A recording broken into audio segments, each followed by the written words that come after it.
Hello, good morning, ma'am. Cover bar sẽ có một cái cover sẽ phải cái áo cái gì headline đó.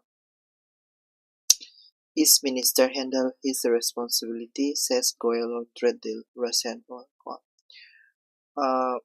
Ko India से Russia ga trade tawna ba tokre ko Russia dagi oil le ba tokre USA da mumai onchen kre USA ga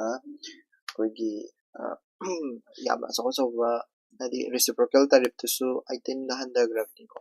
ana USA na thamamba tariff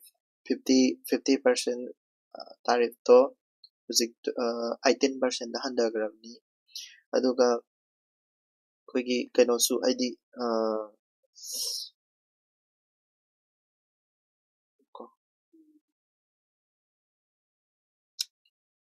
koigi USA dagi pochai labor matamda ID around 500 million dollars ki sangda laini kaina ka Narendra Modi na promise tawkiba nga su lay ko adu mayam sinto yenguragadi India se pura USA da pura ID kano tawbagi type ta laygre ko 500 billion na tiko billion ni ko 500 billion gi chang da trade tawne na Narendra Modi na su promise tawkiba ka su lay ko adu da koina sidagi khang mayam se kaino harakanda koigi hujusik tawnariba pot se interim trade agreement kana na tawnari se interim trade agreement se India ga USA ko aduda kari no interim trade agreement se yawise haragati kaino dusu laire hadi import over se kya import होने बा कोई India ना import over से import 2 trillion को in next 5 years is the 2 trillion in import over ni aduga 500 billion gi US good laigani USA goods laigani in high rate ko lainin hai masi interim trade ni adu sigi matung ina ka doge har kan 50% tariff le ramdo 18% da handagre ko usmana USA ke deal do interim trade agreements India ga USA ga gali nei mari se sta question cha hange ise kari no har gadi si tawbasida akoi gi opposition hare is kai no har kanda masi tawbasida mara mara kanda akoi gi India gi sovereignty da so e sinebu ko sovereignty compromise tawresine opposition haris ado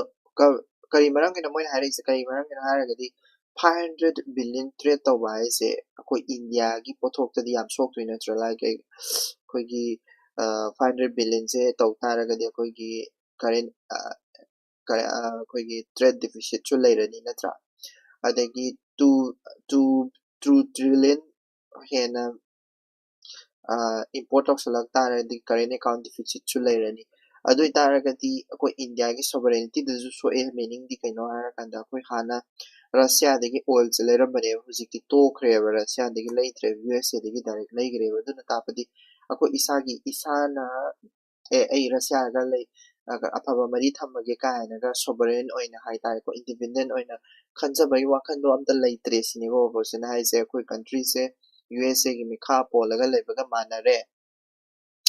ana haidi opposition na maran sibene da opposition na maran sibisida koigi sigi kano se haidi Piyush Goyal se ka ma se Piyush Goyal se kanano haragadi Ministry of Union Ministry of Commerce and Industry ni ko Commerce and Industry Union Minister of Commerce and Industry ki minister se mahai se aiga aidi sigi trade tawna base Russia ga trade tawna di maram se karigino hangba matamda masidi kanoni Minister of External Affairs na pai kadabani aigidi trade khatani na haidorokpai wari just I sum pau khomningdabagi hairakpa maliko sida ista paikhada important already atai kem nate paikhada important already si kaino ko si kaino the interim threat ai se kaino ko aduni important already se paikhada topa amagal su lairi like khoigi sida ista pan ba hai tare ko khoigi what do you mean by khoigi sida ista non-tariff barriers hai ko non-tariff barriers ako India gi oina non-tariff barriers se yam lay non-tariff barrier hai se kaino singatanga explain toronge ko non-tariff barrier hai di akoi gi pot ama leiba matamda tariff nataba hai tare ko tariff nataba tariff ai sina tax ni dana pot sil laitolaisin country amaga tona ba matamda tariff nataba hai tare ko akoi gi khudamai na hara kanda pot akoi gi rules kumba ko rules kumba leveling kumba natra haragana hygiene standard kumba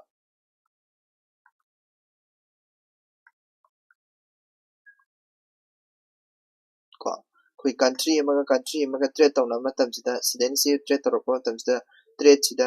akoi gi farmer sing ko akoi gi kaino sing sok tana ba haidana noigi maman ahongmado pusalak tare di aroi haina maman do tangkhat aba tax piba masi subo koina tarif hai ko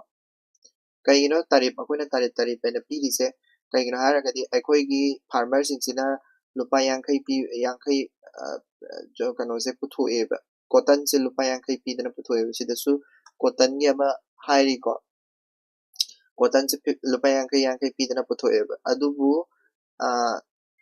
USA da puthokpa cotton sidi lupa nifu pi eba ado USA dagi loinamak leiraga usalaga leirak taragadi ꯑꯩꯈꯣꯏꯒꯤ ꯐꯥꯔꯃꯔꯁꯤꯡꯁꯦ ꯄꯣꯠꯁꯦ ꯁꯤꯠꯂꯔꯣꯏꯕ ꯑꯗꯨ ꯐꯥꯔꯃꯔꯁꯤꯡꯁꯦ ꯋꯥꯔꯅꯦꯕ ꯀꯣ import ꯇꯧꯁꯜꯂꯛ ꯇꯥꯔꯒꯗꯤ ꯑꯗꯣ ꯇꯥꯔꯤꯐꯀꯨꯝꯕ ꯊꯝꯖꯜꯂꯦ ꯇꯥꯔꯤꯐ ꯍꯥꯏꯁꯦ ꯀꯩꯅꯣ ꯄꯩꯁꯥ ꯑꯣꯏꯅ ꯇꯦꯛꯁ ꯑꯣꯏꯅꯅꯦꯕꯀꯣ ꯑꯗꯣ ꯁꯤꯒꯨꯝꯕ ꯇꯥꯔꯤꯐꯁꯦ ꯊꯝꯖꯜꯂꯒ ꯃꯃꯜꯁꯦ 40 ꯑꯣꯏꯔꯝꯕ ꯃꯃꯜꯁꯦ ꯇꯥꯡꯈꯠꯂꯗꯣꯏꯅꯦꯕ ꯂꯥꯏꯛ 60ꯗ ꯌꯧꯔꯗꯣꯏꯅꯦꯕ ꯑꯗꯨ ꯑꯣꯏꯇꯥꯔꯒꯗꯤ 60 rupees ꯑꯣꯏꯇꯥꯔꯒꯗꯤ ꯑꯩꯈꯣꯏꯒꯤ 10 ꯍꯥꯞꯆꯟ 10 tax lupa tara hapchangrga nati lupa kun hapchangrga akhoi 60 olak taragadi akhoi farmers inse protect tawredana adudune adu tax natabida protect tawba yaba pot chu lay tax natabida kamaina protect tawbe rule thamchan bai tare no USA dagi pot chu yon gi hai taragadi sigi pose katang yon kedabni ka hai gumba ko adai leveling legedabni ha ko kana gumba pot amana ma organization amana masise recognize tawgadabni ka hai gumba hygiene standard ai gumba ko pot chai chabagi oigara spices ko oigara sigi standard che masi chlorine sumai yawba yade adu yawba yade si yam yawgadabni si yawba yade kaina ka hygiene standard kan thamba adusu aidi tax ka samane adusu adugumba ma thamsan taragadi potse ekta freely import tawsalakpa yaroidana ko aduduni ko mana hainingise non tariff barriers isu khoigi ka haini khangjalo ko non tariff barrier se kaino se ko next sina kano main oiba ngasigi kano oigre haidi headline oi ko aduga headline amadana mukadawga harakanda India ga Malaysia ga ꯑꯩꯈꯣꯏꯒꯤ ꯁ꯭ꯇ꯭ꯔꯦꯇꯦꯖꯤꯁ ꯍꯦꯟꯒꯠꯅꯅꯕ ꯍꯥꯏꯗꯅ ꯍꯥꯏꯗꯤ ꯍꯦꯟꯅ ꯃꯔꯤ ꯐꯒꯠꯅꯕ ꯍꯥꯏꯗꯅꯀꯣ ꯍꯧꯖꯤꯛꯁꯦ ꯑꯩꯈꯣꯏꯒꯤ ꯏꯟꯗꯤꯌꯥꯒ ꯃꯥꯂꯦꯁꯤꯌꯥꯒꯅꯤꯀꯣ ꯁꯤꯗ ꯂꯩꯔꯤꯁꯦ ꯏꯟꯗꯤꯌꯥꯒ ꯃꯥꯂꯦꯁꯤꯌꯥꯁꯦ ꯀꯔꯤ ꯃꯔꯝꯒꯤꯅꯣ ꯑꯩꯈꯣꯏꯅ ꯏꯟꯗꯤꯌꯥꯅ ꯌꯥꯝꯅ ꯍꯥꯏꯗꯤ ꯀꯩꯅꯣ ꯇꯧꯔꯤꯁꯦ ꯍꯥꯏꯔꯒꯗꯤ ꯑꯩꯈꯣꯏꯒꯤ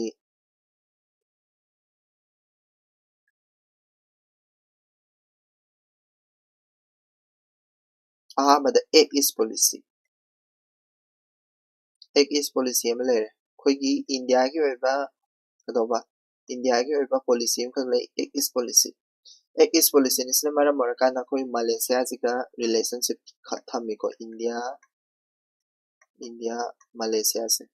relationship su ko amana Asian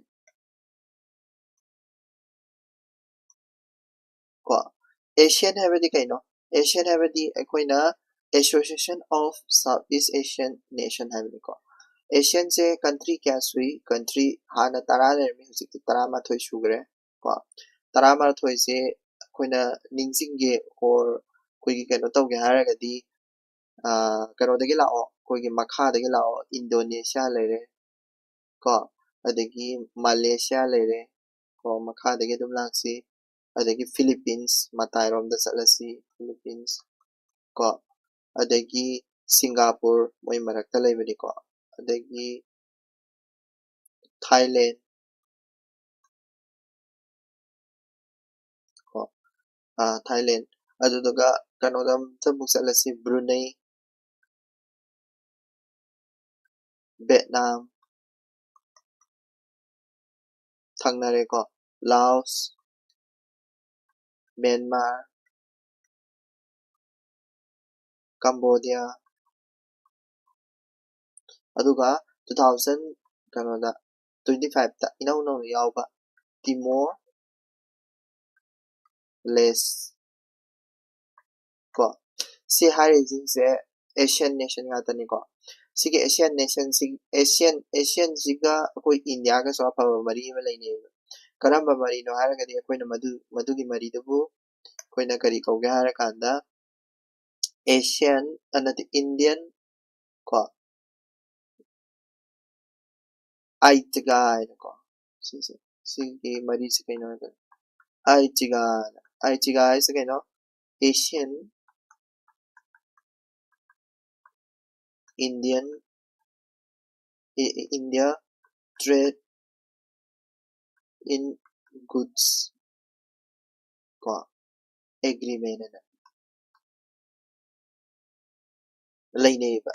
adugi matung inna kadawga harakanda India ga Malaysia ga se kadawba koigi afaba mari ai tare ko afaba mari lainari neba lai ko afaba mari lainari neba afaba mari ada Asian gi koigi atopa fake ama khakka hairamge ko haidi Asian palamamnina Asian se koigi kadawga harakanda maje 2026 sida magi target ID magi theme amakak leyo theme aduduju ningjingo ko especially SSC gi satra gi oinadi ko year of kari haige harakanda year of maritime cooperation UPSC kisu adum important oi ko se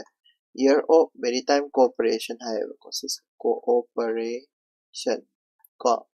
habidi masisina kaidawno bano haragadi blue economy kalana blue economy adi kaino koigi marine economy hai tare ko marine degi fangba pochai kari kra trade tawna ba khona ba adugumbagi wari ni ko so Asian have se yamna important oi ko Asian have se yam important oi kano tawi aduga Malaysia country Malaysia sigi khara port khara sairamge Malaysia ko Malaysia se tasena moi ki currency se kaino currency se ringgit ai ko ringgit ko you kano SSC thaba kangu gi ne dum khangjaloro tasena India ga koigi India ga Malaysia ga gi sida koigi ing haidi pek sign tawnagre na harise maru oina kari no da hapet yengse ko sign tawnari se kari no haragadi koigi ya habada local currency da trade tawna local currency da trade tawna base kodamana harse koigi hana trade tawna ramadi kadawge harakanda koigi India ga Malaysia ga bo oigera atopa country ga bo oigera trade tawna base kari sarami US dollar sijanarame hujikti kadawge hakana local currency like India gina Indian rupees ko India gina Indian rupees aduga Malaysia gina Malaysian ringgit haise ko Malaysian ringgit masise trade tꯧꯅꯔꯅꯦꯕ trade tꯧꯅꯕꯗ ꯁꯤꯁꯤ ꯄꯩꯁꯥꯁꯨ ꯑꯣꯏꯅ ꯁꯤꯖꯤꯟꯅꯔꯅꯦꯕ ꯍꯥꯏꯕꯗꯤ USA dollar ꯁꯤꯖꯤꯟꯅꯔꯔꯣꯏꯕ ꯈꯪꯕ ꯑꯗꯒꯤ ꯑꯃꯨꯛ 11 agreement ꯍꯥꯏꯕꯗꯤ semiconductorꯒꯤ ꯃꯇꯥꯡꯗꯁꯨ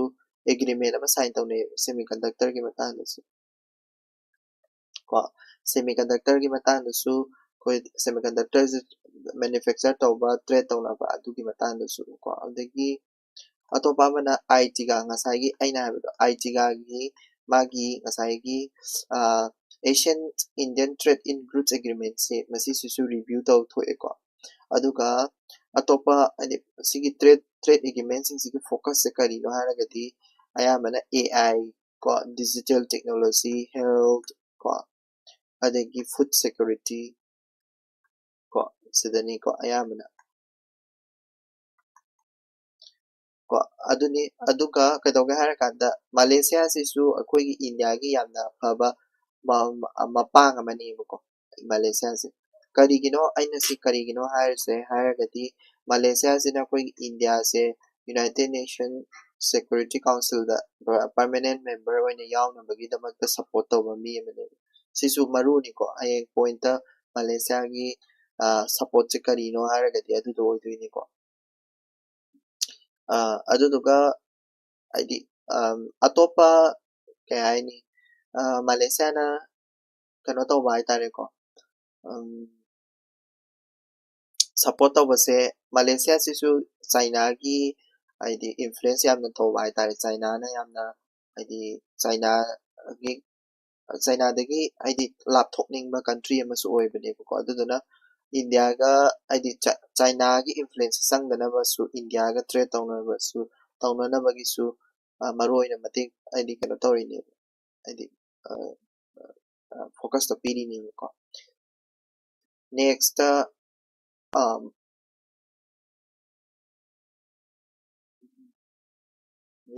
question and answer in parliament ko parliament ta question and answer tawna and also kano tawna se si editorial na ngasi phongdore ise maro oina koigi president na ko president na speech ama pi ni presidential speech se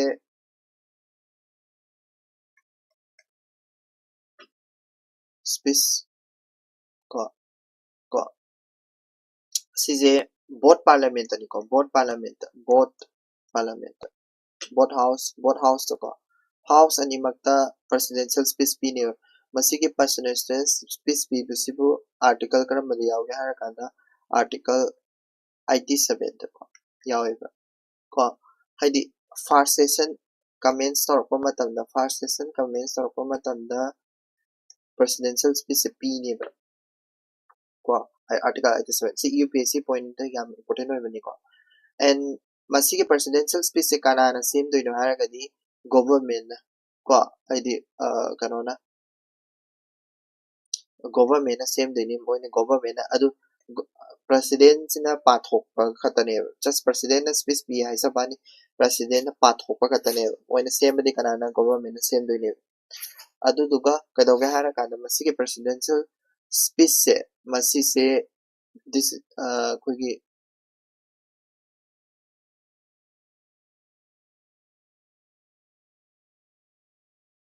sise board of motion of things and motion of things and ama discussion ama tawnani ko masigi presidential speech se motion of things se aduduga masi motion of things se debate ni ko sisi debate sigi debate se tawnar loraba matungda ko loraba matungda in the id aroibada prime minister na reply pigane ko masi se parliamentary procedure amoina leramni ado hantak se kari dawge harakanda koigi presidential speech ti pire motion of things se tawgidre ko id motion of things se tawgidre PM की reply से तौगिदे कदोगे हारा कांदा कोगी parliament के chairman speaker हाय तारे को लोकसभा की speaker Om Birla ना कसागी prime minister से opposition ने अटैक तोरे ना हाइजे लगा कदोगे हारा कांदा कोगी प्राइम मिनिस्टर से aduna Om Birla na kadoga kogi speakers ina ko tawhan gidre prime minister gi replies pajana tawhan gidre debate chu pajana tawhan gidre ko aduna kadoga hara kanda mas adi procedure gi matung ina prime minister gi reply se pigedabani but pidre ko pidre procedure do thugaire ko masise sise phatte har koi wari ni de ko adi sige editorial da harise masise tawhaidaba thabak ni tawroidabani democracy da kana tawbani haiba ko opposition na irang haurisbudi usuzik opposition na irang haurisbudi koigi koigi army general hana army general oramba nara ben naraben hana nupa amagi magi lairi amkhak lay ko hariba lairi to aikoigi kay haini like तुगी matang da adi like तु phongai ba like se koi ki government hu se ore ba government ki opposite ta phong pa hai tare ko adu tugi matang da naina se na haina ba wari ni ko ado ado speakers na adu do thing bagi mo ne hai tare ko adu do thing bagi mo ne madu duna maram ora kanda ko gi kano se shokani kaina haibe shokani kaina khanjabadagi wari ni bhabadi parliament ta shokani prime minister je shokani habagi wari ni ko so koi exam point of view dadi koi ke presidential speech ki articles in khangjan biro presidential speech ki articles se kaino article number 87 ko aduga motion of thanks aisina karino masai president na piramba speech to debate tauna badu adubu aikoina motion of thanks koi ko aduga sigi motion of thanks sigi yamna important oi ba amaka haige ko motion of thanks aikoina vote tauna ne ba ko si vote si budi ujik tauna ga vote tawraga pass tawdoi ne vote pass tawdraba ko vote karigomba vote tawna sida pass tawdraba masi se pass tawda ta de government se defeat oire hana logani government se defeat oire kari marangina defeat oire haina lawri se kari marangina harandi government ki policy program nga tane wasigi presidential speech se asigi presidential speech se government se miba parliament to the government na majority oidoi natra adu the majority oiba mafam du da vote tawna matamna pass tawba karigomba kariba not pass taw taragadi ko not pass taw taragadi government se defeat oire haina lawdoi ne ko adi government se defeat oire haina lawdoi ni kari marangina government se adi defeat oire na lawri se maram se hai taragadi koigi majority leite have the ulli ne majority leite have the ulli ne koigi di koigi majority kano tawbe ai no wat am ko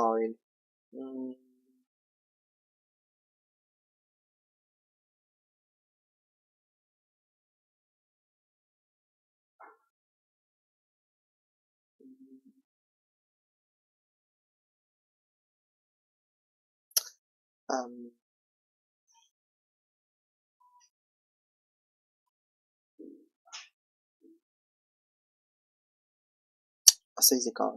koigi unity leite na floor test of parliament floor test of the kana hai floor test of the kani magi majority ulu kaina government na utpado adugumbagi style ni da sisu aidi government se majority lei habda utnabagi motion of thanks sisu aidi government policy programs se board of thanks to motion of thanks or pass to the motion of thanks se pass to ngam da taragadi government se government oidre hari ne government se my majority do maintain to ngam tre hari ne ko adu du wari siare sidai da local parliament ki matang da local sa next koigi messaging power whatsapp sise amna important oi ba concept am ai hairangena sise hapchan bani ko yamna important exam ki oina di important oi banate kaino hairangana whatsapp se koigi whatsapp se akoi su noi su loina ma whatsapp se nei da ko whatsapp ki alternative haiba ma leite alternative lei ti lei alternative se kaino signal kind of lay the no signal kind of lay take telegram kind of lay adu ju season abra ko season na di ko season na di whatsapp sing atane full authority whatsapp se lay whatsapp se kana company makha da lay haraga di meta company ado whatsapp se aikoina paidi yamna koi king bada chang da ba ya da pot ama oisale kamaina haidi thaba up tawa ma da oiro degi akoigi kari group ama haidi whatsapp group aina dum same ni ko adudo pau pito pisin degi kari degi loina ma koigi kai haini whatsapp se na loin haidi whatsapp se da loina ma ayama tawnei adegi conference po hairo ama po hairo loina ma ko aduduna kadoga harakanda whatsapp se da full authority pibese full authority pibese full authority pibese government na yaning di ko sigumba whatsapp katangi wari nate ko to pa company khara su leiri batabudabu main oina ka haidi akoigi telecom company telecom singdana Jio gumba adegi kari kara leiri dana ko adegi koigi OTT hai tare ko koigi OTT gumba dana Netflix kari kara me sigumba sina mai ai company acho busing sina koigi compulsion ohen beto moina trade tani khangde adegi service pibedani khangde kai haini yamna chawba role ama changdaba yadaba compulsory oiba necessity oiba hai tare ko oiba pot tuna maram oirakanda kai haini full authority pairakpa hai tare ko full authority pairakpa authority yam chawrakpa aduduni ko adudo full authority se thingnabagi dabakta akoigi ek ama lay ko ek ama karino hairagadi competition ek ko 2002 company amana kadoga harakanda magi karigumba magi full authority layana madudu misuse toroga ko consumer the unfair condition piba yadi unfair condition ko unfair condition piba yadi kudamoina whatsapp na tawrise whatsapp na tawrise kadore whatsapp mamanda su yam thokre ko privacy gi ne haraga koigi magi data singse government da shubi pithokte ba khamna ko ade government da pithokte or koigi security purpose ke damakta akoi whatsapp se dagi magi information se pithokte ba khamna into in encryption kaina ka laidana ko into in encryption kaina ka laibato id sise id kanamtana access to honba yahandi ba ado security purpose ke di yahallu sine government haisina ko government haisina security purpose ke di yahallu sine ado whatsapp sida my authority do ade whatsapp se mi ma'am seasonalni na full authority do mana paisen raga kadawga hara kanda unfair condition ade consumers in the thamakpa ade whatsapp paiba meetings da khudamaina haise whatsapp paiba meetings da whatsapp ki noi ki आधार की detail तो हाइसे लो काना का हाइबो को अदेना ट्रारगना kai haini laitana mana information khara akhudigi gather tawredana aduduga madugi information da yolaga seasonaging gumba ko tawdoine ba haibidi whatsapp na di khangdoi ni dana ko akhudigi information khudi makse moi da data base loi leitoi ni dana ko meta na di loi khangadoi ni ko da whatsapp pai bse kai gumba nang facebook pai draga di whatsapp pai ba ya roi ka haigalap su yaw doi adagi WhatsApp ka Facebook ka compulsory link tawgadabani kaayako dagi AI sisinahanda smeta na chagadi AI sisinaba yada bikot mayama tawhalakpa ya adu do full authority full access lay bagini ba madu do thingnabagi damakta ek ama lay competition ek 2002 ko masisini ko si se hujusik atopa ek khara sultum lakre like the digital draft bill ama lay ko digital competition bill ko 2024 the draft tawani si pass tawdri ko and also akoigi full authority si se thingnabagi damakta institute ama sulay competition commission si statutory body ni ko already ek na pass tawani of India ko competition Commission of India sisisu kai haini maru oina kadoge harakanda koigi se aidi meta ko bada fine ga thielle ko moise meta ko bada fine ga thielle moi ki privacy ki mata da kita solak pa kholak pa tor ko tam ko so sigum bakra aidi khansal hor aidi so da ba ko ki privacy da sok kana ba adagi government full authority pai gi da ba gi tamakta government pa ka thabak thoro ma ta ni ko next akoi gi article ama mung se article si sina editorial canonical social media ban will not save our children ko mana sidai social media kari kara ki matang da la ise ngarang na han headline da ga yaw gi ba koi gi sister moi sister three sister home koi gi kai hai ni suicide tau gi ko screen addiction dagi suicide tau gi news adi kari gumba pora ma yeng ra kanda maduduna mara mara kanda koi gi kai hai ni social media na mara mara kanda suicide tau gi news is three sisters asembagidi moral panic tagi lakpani ko sise moral panic ko versus moral panic ngarang ai mama no so sise si khabar ken naina ba matam de so ai ena haizagram ni ko moral panic ka ga hara kanda koi gi society gi problem ama ko society na kadamaina problem ama ka to ga hara kanda koi gi society is in a react tawbas like social media laidana ko adagi kari gomba sina mara mora kanda sigi anga ohumje selin de no social media as a thing si hai gomba ko society sina social media se yamna evil lama oin u bai tar ma ki kana badi law da bida evil lama oin u bai tar ko asina nupi masa home si gre suicide tawraga social media na ni aduduna social media se pura thing je hai ba gomba adugumba du pa koina moral panic ko haidi more akoi gi moral da solak taragadi akoi gi moral da solak taragadi masi je thingjanji apa gara pa roira habise chisu wo koina moral panic ko ko ta mama ni ko ko ado thing aidi in thing bagi aidi idea ji kitang la thing social media ji thing jira maru oina angang jing ko social media se pai ba thing jira haina ko social media bans social media katoba social media bans ko India da possible oigadra na question hangnaba hore moigi singarang han si gi biside ko ado kari marang ina social media ban hari se kari marang gi sigi idea se la ino hari de atopa country de khara ure basi social media atopa country akoi gi Australia da ban tawgram ko Australia da kadogara kanda 16 years ki below the level ka go gaiti social media pai ba thing re like Instagram TikTok ado da am the loin pai ba thing re ko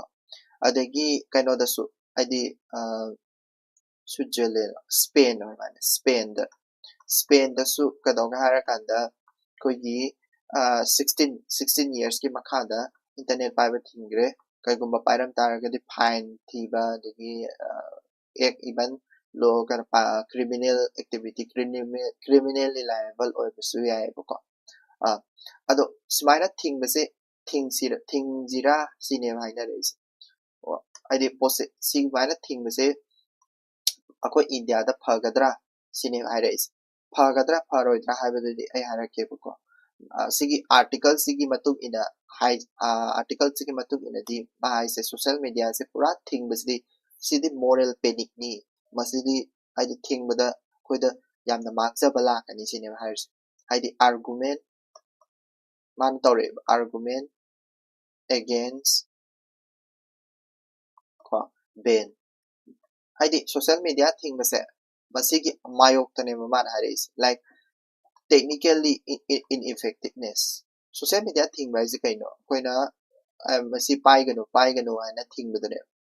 paige haragadi akoina phone amada VPN samaga phone amada VPN samaga VPN samaga paibe ko even dark web ana lay ko dark web se sidai ta chalaga pai be sidi kanana su control tawba ngamba nate even government abo control taw ngamba thing yaraga su technically id sigumba VPN tawraga dark web tawraga pai gine adu sigumba dark web VPN je tawra pai ge taraga di moisi protection less ne protection leiti ba moisi adu duna amoy hena dangerous oeba kaino haraga di dark web ta sangi taraga di human trafficking bu oigera ama bu oigera anything id masada censor haiba layer protection haiba layer so technically masise asisena amoy hena phattaba rom da onselakani sini ko man haise sigi editorial sen haise ko adagi support no support system haiba ma laitre social media pai bo oitaragadi oi khudamaine instagram pairaga da instagram dana mara oraga phattaba thaba ama tawramena khalaseba instagram da thingchen bani khangde lo hapchan bani khangde adagi magonda kaina fine thian bani khangde tawraga instagram da semdok pe yae karigomba dark web ta natraga VPN da sangi taragadi support system haiba ma leiroi masi se semdo u natraga kari to adu to da to hai ningai leiroi dana ko no support system adagi gender divide chu hujik kana tawri social media se the gender divide abdi kaino haraga de nupa nupi sisina bagi chance ko 33% di nupi ni ba woman ne ko aduga 57% na nupa ni ko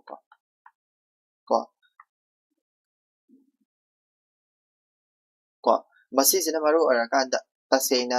akoina id digital divide se amuke na thola ne ba kai gumba social media se be taw taraga kari maram kino haraga di nupi di yam paisa de ba phone se nupa na yam pai ko social media pai se but masi nupi se pai khala ine so gender divide se taw dana ba nupi se pai khala ine but thing bane na thing taraga di nupa di thing ma to pa na ngam moy ha nupi de di adum thing ham ni ma pa na ka do nupi de na men sexually de na phatta ba ta taw ba se nupi de na men yin zat bi de na ko Indian society gi hong na bi so haide nupi de na he na thing ba se khin jala ne ba adu na ka do ga hara kan da ko gi gender divide se amuke na thon ba ai ta ko adu do oi to ne adu ga ka do ga hara kan da mass surveillance risk ai ta government na ko government na karigumba social media je thik taraga di chahi tara to ki makha sahi tara to ki mathak aina tawra ani ba question se aduna government na data me ama collection tawra ne data me ama collection tawdraga ti kamaina thing duina na cha chahi gi matang da du gi matang da adar kari kara adu government na adumaina tawra ko itaraga de koi se kai ni surveillance yam tawba hai tare ko yengjanba nang je kari tawre nang je internet pasana paibra nang sahi kya sure adu tawre ada tawre adu ko ba surveillance tawna ba gi pamba yam so orak pa ya internet bin tawba habsan so si tawda bana face mara haise ko adu duga mana way forward kara pyramid way forward ko way forward kara pyramid yam hasaba way forward kara pyramid social media je thing bai mo chida ko thing do bai mo chida koi gi kai ai ni censor tawba kana ta hai tare koi gi care hai tare care lo bai tare care from big take koi gi ngasai gi husik te suma mang na pan gi ba WhatsApp ko adagi kari kara me jing china magi masagi care se magi customer hai tare ko users kangu sing se accountability le hen bai tare native masa company masa se accountability le hen ba mana phattaba magi company da natraga Facebook da natraga Instagram da phattaba yaw taraga di company masa duna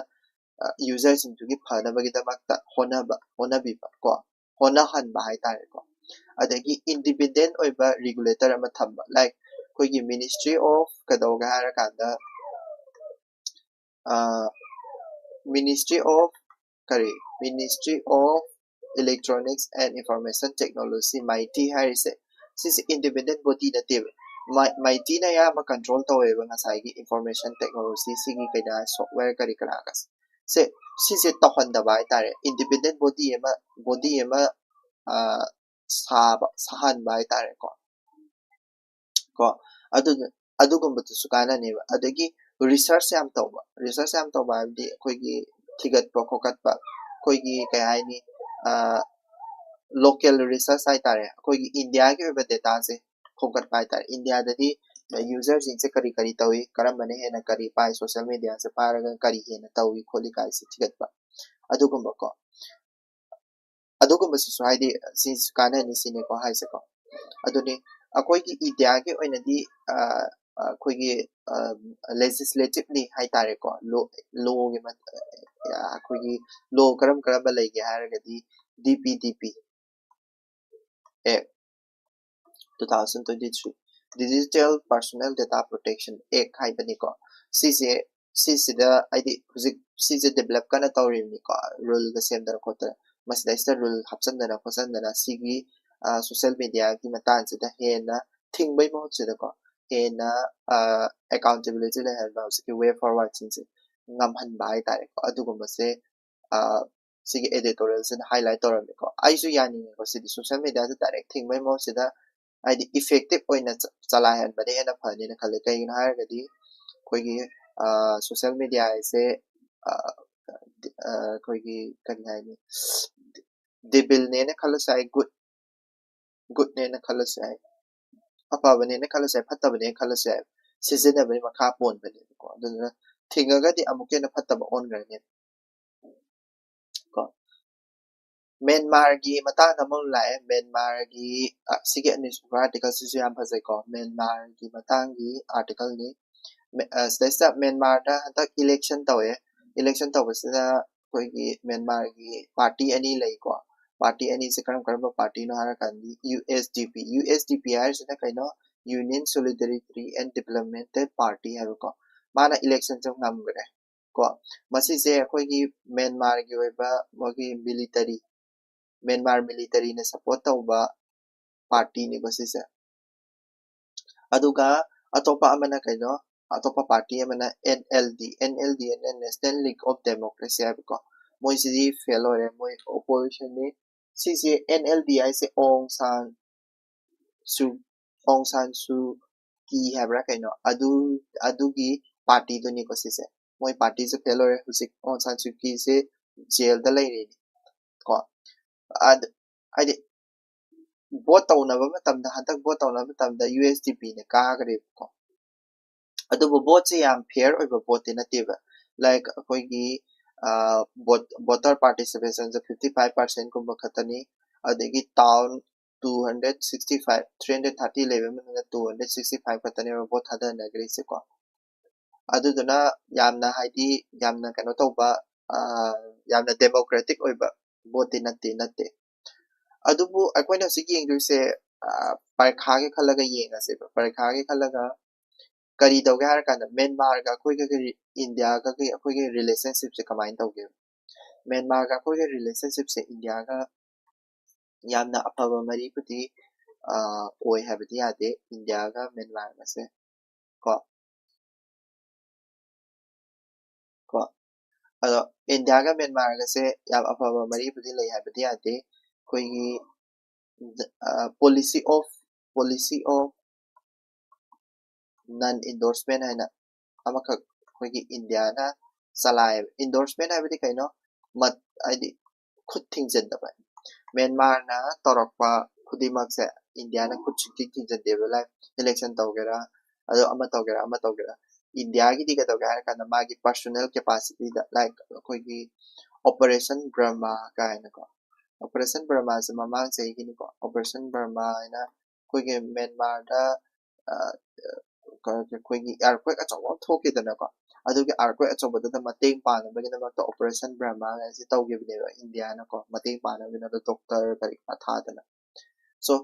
policy of non endorsement se phasana apply to kai na har kati koi Myanmar ki internet problem da koi ku thingjandaba just koina ngamba mateng ko mapan thongna pangba sigumba sini ko ado it strategically koi ki Myanmar se yamna important oeba koi ki da kai na har kati koi Myanmar se koi ki north eastern state ka su yamna thangnari ni dana ko ado Myanmar ga koi India ga strategically kari da important oike habda harake ko strategic importance को अहाबदा connectivity से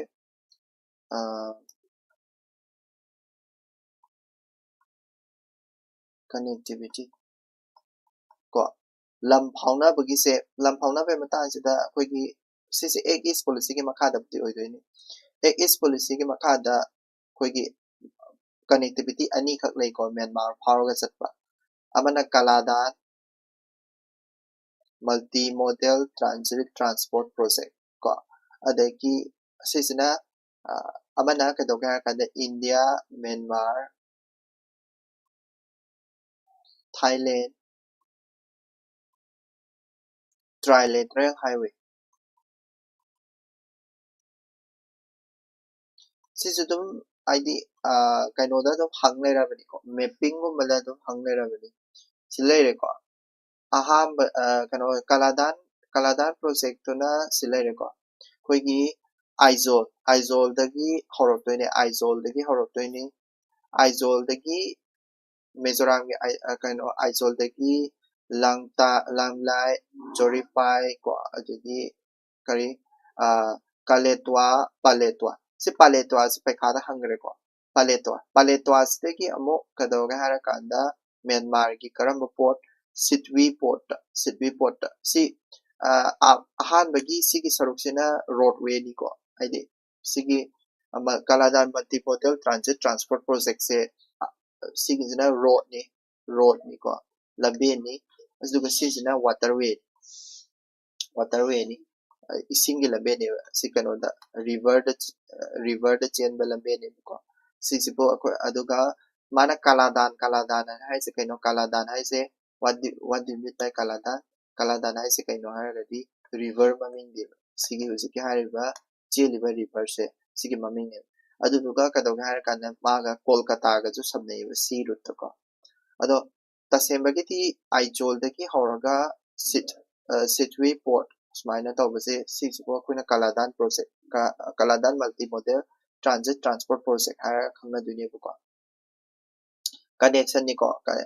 roadway अमगे अदगे मो कदोगा हार कांदा कोगी मणिपुर की मोरे दगी कदोबा सिजना मोरे दगी Myanmar की मंडले चलनी मंडले दगी नेपिताओ बागो अदुगा थाईलैंड की मेसोट को मावादी मेसोट है मान को सिसे बोय कोइना करी कोगे हार कांदा India Myanmar Thailand trilateral highway सिसे हाईवे निको म्यांमार फारगा चटपा सिसिना कोई कनेक्टिविटी की रोडवे अहुम ओइदेनिको अदुगे अमुक्सुमो कोई सिक्योरिटी हाई तारे इंटरनेट सिक्योरिटी कोई मणिपुर दस तौरिबा सिसी की मतांग द म्यांमार से हम इम्पोर्टेंट ओइबा हाबेदी अखोई की 1643 किलोमीटर की बॉर्डर से नॉर्थ ईस्ट जगह लई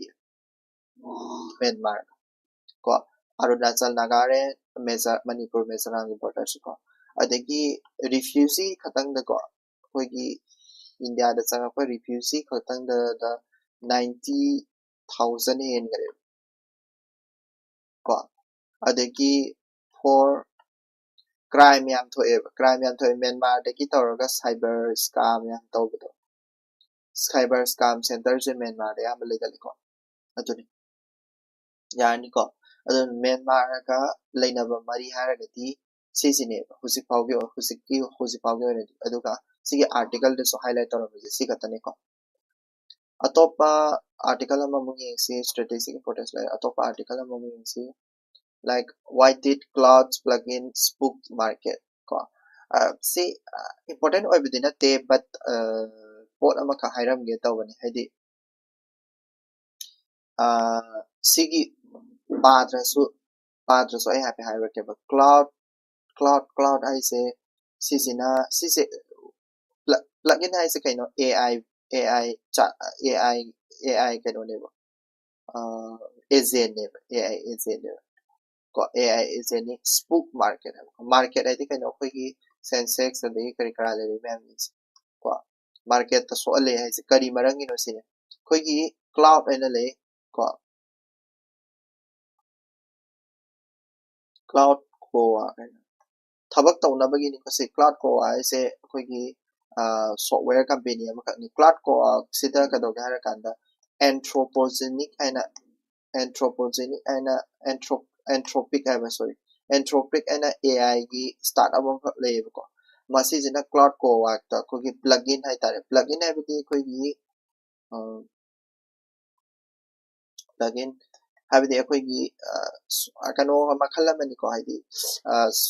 shortcut makhal amakakni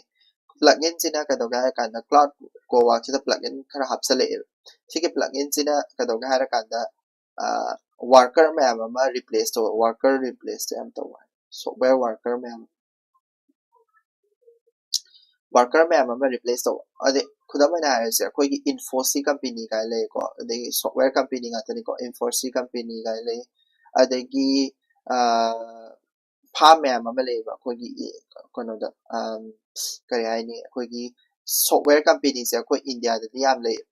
software company sigi software company se da thabak tawriba aikogi mi yankai thabak tawre khalase mi chonga thabak tawre khalase simi gi chonga se ngasigi sigi plugin ma'am se plugin AI plugin se simi chonga se kaino chonga se na thabak tawbagi ne mangwanda paisa adudagi lakpa paisa tuna sigi software company se Infosys ga hiring se chalai doine batabo sigi AI agency sina kadawga harakanda sigi AI agency sina moi chongana tawba thabak to AI agent amana mo chin gi bai wari ko AI agent amana mo chin gi bai wari AI agent dati moi chonga do thabak tawroi ba adu duga kadawga harakanda labor se akoi India dati cheap labor se phangye na akoi India da na hena akoi gi software company se thabak tawai but sisina amoyena AI agent sina amoyena cheaper oirak bai wari ni kyan tai ko haidi kadawga harakanda AI singina akogi India ki software company da thabak tawriba mi singse mohot singi bai wari ni tama aduduna mohot singene haina ki bedu ki fear to bedu ki akogi market se crash le ne ko sensex company singse aduduna tam kara SSC gi oina ko tam kara ai haisaramge like sa spo calypse ko SaaS Apocalypse haise kaino haragadi software as a service ko software as a service hai ne ko SaaS Apocalypse haise sisi na kaito haraganda AI se adi AI se software ama khakni dana ko AI software sina thabak oina tawbi piba hai tai AI software sina job id job tawba mi amagi mo chilakpase masi subo SaaS Apocalypse hair kangnei ko adagi SaaS Apocalypse ge magi opposite term hai tare opposite term hai kaino HITL human in the loop hai bini ko sise human in the loop ko SaaS Apocalypse tasena masi independent oina id AI sina akogi thabak se loinamak tawba ngamaga tra haidi ngammoi ko human being sange belai human being sang se kari gino haragadi akogi ethical ohenna bagi damakta ko error free ohenna bagi damakta ethical compliance ko ethics ta kaidana bagi damakta adagi errorless ohenna bagi damakta kandai ko adugumba gineba HITL have sorry HITL ko tam ani se khanjalo haidi SaaS Apocalypse hai sine kaino software na akogi job tawba mi gi mo chiljalakwa software sina oina AI natraga any software mana the thabak tawba mi gi mo chinjalakwa aduga HITL hai sina human in the loop ko habidi kaino human being se software na mo chinjai hai taraga so human being se darkar yam lai hai ko haidi ethical compliance ke damakta error lahendana bagi damakta ko next linguistic culture marker can solve caste enumeration riddle have ko sisusu aikogi hantu huzi kano dagi hadak sahi dagi hawdoriba aikogi kano se census thibase ko caste census yaudoi ko hadak sahi dagi hawraga ado phase ani leidana ko phase ani leidana phase 1 phase 2 phase 1 dana house listing house listing habda ai ngasa ngana magi do magi property kara yengba do aduga next na population enumeration sina mi yungko masing thiba ko sida population enumeration including caste enumeration so yaw deni kasla ado caste thiba sida problem ama la is a question se kaino har kana kogi india da caste sukametik lay like 46 lakhs in a lay caste sisi kamaina thi doina sisi kamaina masing thi doina le caste mana ma caste ka do har kanda different name ta ko maming ma tha to an na thon ba le ko habidi community ama se sansi punjab na sansi ko bakanjar rajasthan da ko chara kaina gujarat ta adumaina ko ba mya ma le ko so haidi caste 46 lakh caste kamaina thi doina kamaina enumerate to doina habisi matang da ni ko ado sigi kano sina haise mana haise hadi koigi professor CND Devi haise ko professor sina haise na kai hara kanda sise swap to ga ai tara ga de koigi kano ko linguistic cultural model the onthosis in linguistic the onthosis in linguistic the cultural model kodamana haise different caste se maming tuan jaraga so masigi caste amada punjan jisin caste manga lerin kalase different caste maming manga lerin kalase but moido same language ta ngangna boy taragadi same language ta ngangna boy taragadi language ape mana boy taragadi moi je caste ama khatang da punjan jisin ko adu mana haidi language mana bai matungina caste se punji sini ko adu ni taradi caste to yamna picture kani sini like masai 46 lakh hena lay gibido kadoba 1000 2000 adai handara kani sini ko haise yani ko adu katani sida samana suggestion ni ko hojik paikhat pana 3 just adu katang khangro ya Dobal meet his Canadian counterpart dob akoigi minister kanogine akoigi India gi national security advisor to ni ko Ajit Dobal je maga kanogi Canada gi security advisor hai ta national security advisor Nathalin Brown ka unabagi wari unagi bagi kanoni ko masdesta koigi kai hai ni sdesta drug amakak moina fentanyl haina ko fentanyl haina drug amakak mana sdesta palami adu do katang ai explain taw jara mage fentanyl se ko India da sungi India da yam sungi ko India da sungba nati but India da magi fentanyl gi fentanyl sungna bagi ma chak sin se India da gi tholi ko aduga thola kanda ka doga hara kanda fentanyl sina ka doga hara kanda USA Canada da yam soale drug ayamba se USA Canada da leba drug ayamba se ka doga hara kanda ko sigi fentanyl sina thon mane fentanyl hai se kaino hara gadi koyi drug amakak ne ko koyi kano ina sijina ba hai tare nisha ni sijina ba drug amakak ne ko opiate ne sis opium ni kangu ne opiate ko aduga kadaga hara kanda India ra sumbai tare aduduna USA ga Canada ga sisi yana ba haidi fentanyl se sumdana bagi damakta haidi fentanyl se kano tawna bagi damakta haidi thingna bagi damakta drug se thingna bagi damakta kano tawki bagi wari ni ko next Iran na USA gi haidi dabto nogi dabto kana ro sini haise ko Iran haise nogi dabto kana ro akoi uranium ji adom haidi enrich tawgani haidi uranium enrich tawbai se kaino adu to katang hairam ge ko uranium enrich tawbai se kaino ha kada uranium se naturally akoi gi uranium se phang se mineral oina phangi ko uranium se mineral oina phangi akoi na sijinaba yaba uranium se makhal ani soi ko uranium se U235 ama U238 aba U238 chidi akoi gi kaya ni moisina 99%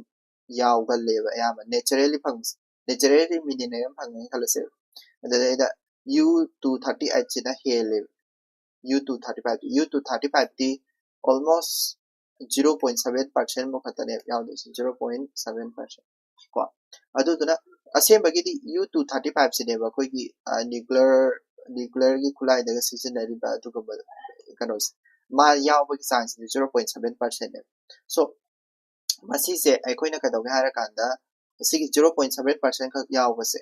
sigi 0.7% khatang yaubase hengalan ba hai tare ko like low low uranium enrichment kind like low uranium enrichment 3% to 5% ko adegi high SA kind like high SA low uranium enrichment si 5% dagina 20% knowledge ko adegi high uranium enrichment haragana more than 20% aduga last koigi weapon hai tare ko nuclear bomb daga seasonary se weapons nuclear bomb daga seasonary sina kari dano haragadi 90% yauraba adu tadi weapon se na tine ado enrichment se koigi nuclear enrichment se Iran hujik kana tauri even sibo yaunaba tauba yaugrabne moise sig high uranium enrichment se tauba yaugrabne adu taudanaba USA na thinga iniko adu tauni sinima aise ko aide Iran aise tauni akoi tauni noina thinga su kesu mawalode ko dodone ko mahaisa ado hape khangchan ba yabda akoigi masigi aide uranium enrichment kari kara taubagi mogi yengsanaba organization of lay IAEA ko International Atomic Energy Agency ko aduga atom bomb sadana bagi adugi na National Proliferation Treaty hena malay adugo sigi National Proliferation Treaty sidi ko India sign tawde ko India is not a member sidabudi India member oi ko sidadi oidiba ko aduga sisima lere last ki pauda koigi sports ki pauda hai tane ko sports ki pauda services na koigi kano logre koigi Santos Trophy logre services na ko Kerala mai thiba piraga koigi Santos Trophy se dum football ki sahi kuding dum sanaba koigi football ki competition ama kamni ko Kerala bu 1-0 da final da mai thiba pigre aduga services se nipalak sure ko 8 times sure ko mana kan Santos Trophy lorise aduga handak service football Santos Trophy sanari se kara waidana haragadi Assam da ko SSC ki oina kana ni na dum haramani ko adagi India gi footballer sing koigi boxam Elite International 2026 ana ama boxing ki tournament pangtokda ko India na medal 19 ko 19 loraga mana yam successful oiba boxing kano tournament oigi ko aduduni adagi Asia gi atopa paama sidabadi yaramdre atopa paama da Asia gi Asian Indoor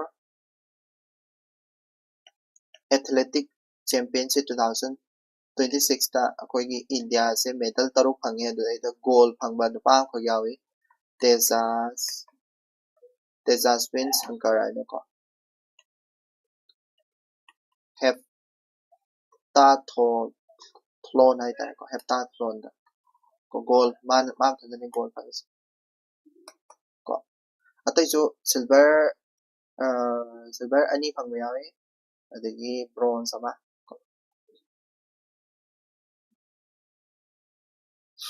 sidalo salage ngasigidi ahen hapani ngasu ai gi wakandadi khabar je sumai sum paraga di dum yani na khanbagidi ko so sidalo salage kai suggestion piding so comment da habiramo aduga like share tawbiramo sumaya pulapuna khangina sen tawbidi ko aine na khange ko lena tawsaba potinante ko thank you so much have a great day ahead see you